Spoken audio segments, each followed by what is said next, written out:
দিয়ে দিয়ে বাকি মশলাগুলো দিয়ে আলু দিয়ে এটা খুব সুন্দরভাবে কষায় নেবে। আমি এই রান্নাটা বাসায় যে করবো আমার কাছে ভীষণ ভালো লাগছে। এবার বাবার বাসাতে এসে আমি আমাকে নিয়ে ব্যস্ত হয়ে গেছি।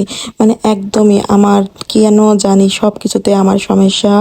আর আমাকে খালি বারবার ডাক্তার কাছে যাওয়া লাগতেছে। মানে আমার একটা তো একটা সমস্যায় আমি শিকার হচ্ছি। জানি না কার জন্যই বা বদ নজরে আমার এরকমটা হচ্ছে। আসলে কি বলবো, মানুষ যায় ঢাকাতে ডাক্তার দেখাতে, কিন্তু এখানে এসে উল্টা আমাকে এই ডাক্তার দেখানো লাগতেছে। মানে এমন একটা পরিস্থিতি। তো যাই হোক, আল্লাহ সুস্থ রাখুক সবাইকে, আমাকেও। আর গরমের যে একটা অবস্থা, মানে সুস্থ থাকাটা আসলে খুবই টাফ হয়ে গেছে। গরমের ভিতরে ভুনা তো খেতে হয় না, কিন্তু এই যে একটু আগে বললাম একটু ঝোল ঝোল ভুনা ভুনা করো, আসলে গরম তো গরম জায়গায় রয়েছে, কিন্তু আমাদের মুখের টেস্ট তো আর মানে একরকম থাকে না, এক এক সময় এক এক রকম চলে আসে। তো হয়ে গেল রান্নাটা, কেমন হলো অবশ্যই বলো।